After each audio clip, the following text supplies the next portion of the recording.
No programa A Hora e a Vez da Pequena Empresa de hoje, você vai ver. No Fazendo e Acontecendo, você vai conhecer uma fábrica que produz uma das guloseimas mais tradicionais das festas juninas de todo o país, a paçoquinha.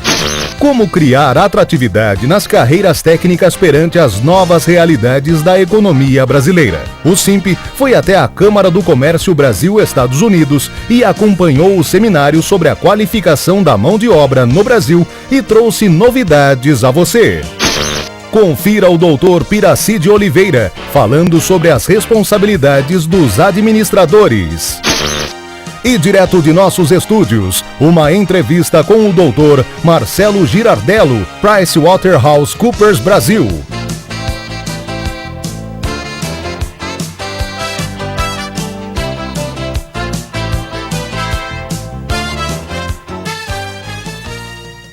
Assista agora ao Dr. Piraci de Oliveira, dando mais informações e dicas sobre as responsabilidades dos administradores das micro e pequenas empresas. Olá! Nesse programa falaremos sobre a responsabilidade dos sócios e administradores das micro e pequenas empresas, um tema de profunda dúvida existente na gestão empresarial. Muito bem. Compete ao administrador, sócio ele ou não, o chamado dever de cuidado e diligência esculpido no Código Civil, seu artigo 1101. Isso significa que o administrador deve agir no estrito cumprimento da lei ou do contrato social. Evidentemente, esse é um conceito extremamente subjetivo, que só da análise legal fica muito difícil entender a sua extensão e limite. A jurisprudência entende que o conceito de cuidado e diligência, juntando-se ao dever de cumprir a lei, traduz-se na impossibilidade de atuação com o chamado excesso de mandato. Ao administrador, só é permitido fazer aquilo que o contrato social prever e, obviamente, que a lei não proibir. Atualmente, o Código Civil, em seu artigo 1061, possibilita a administração por terceiros, diferentemente da lei do século passado, em que havia a figura do sócio-gerente e do gerente-delegado.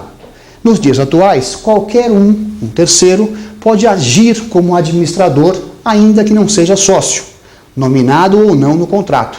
Isso alargou o rol daqueles que podem atuar como administrador. Muito bem.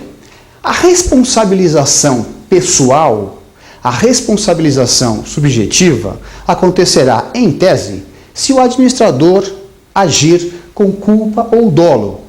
O reflexo disso, no aspecto mais macro, é a fusão patrimonial. Os bens do sócio, o patrimônio pessoal que possui o sócio, será confundido com as dívidas da empresa. Confusão, no aspecto civil, significa fusão. Então, com a confusão de patrimônio, os bens do sócio passam a garantir as dívidas da empresa, desde que, obviamente, tenha agido com culpa ou dolo. Exemplos clássicos de responsabilização de administradores pode ser visto no conflito de interesse de gestão, como exemplo, contratação de pessoas ligadas a ele, e o nepotismo. Também o uso indevido da razão social, utilizar-se da empresa com benefício próprio. Desvio de finalidade, agir administrando a empresa de forma diferente daquilo que o contrato social autoriza. Atos culposos ou dolosos, como já havíamos falado, ou então a distribuição de lucros inexistentes, lucros fictícios. Todos esses exemplos geram a responsabilização com a fusão patrimonial. Traremos nesse breve estudo 4 espécies de responsabilização: civil, tributário, trabalhista e criminal, com as suas vertentes que são extremamente diferentes. Muito bem, a responsabilidade civil, a mais comum, acontece com o dever de indenizar a sociedade pelo administrador que tem atuado, contrariamente à lei ou com excesso de mandato. Então, aquele que na gestão dos negócios, próprios ou de terceiros, na figura do administrador, descumprir a lei ou agir com excesso daquilo que é permitido no contrato, pode ser responsabilizado civilmente e ter de indenizar a sociedade e os sócios por aquele ato ilícito.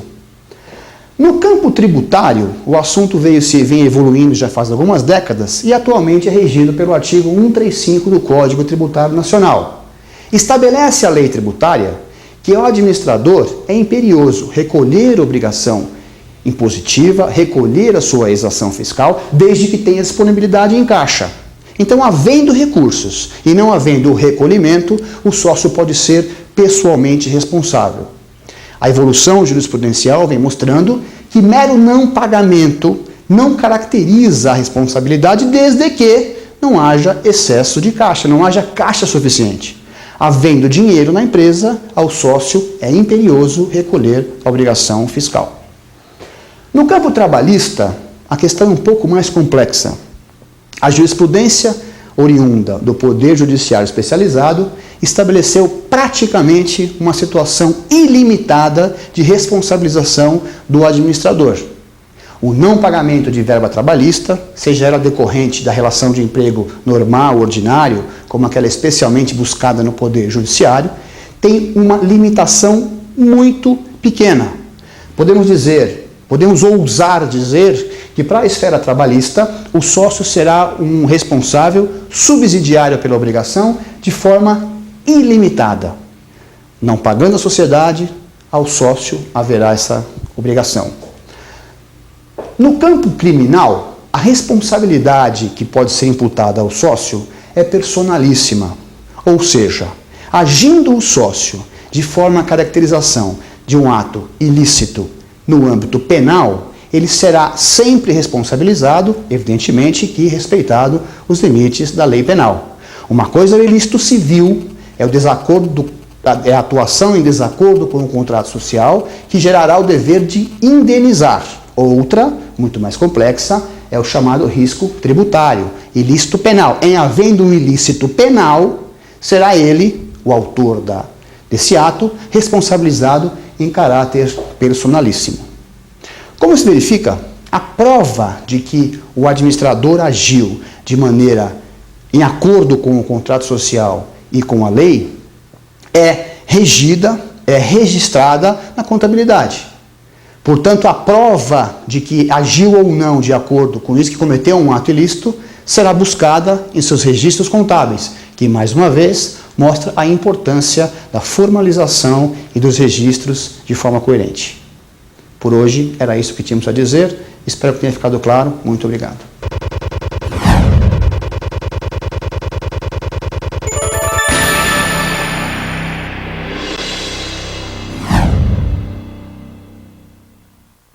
Foi notícia. Uma pesquisa realizada em abril deste ano aponta que 62% das pequenas e médias empresas em toda a América Latina utilizam ferramentas da internet para fazer algum tipo de publicidade. Foram ouvidas 3.600 empresas no Brasil, Argentina, Chile, Colômbia e México.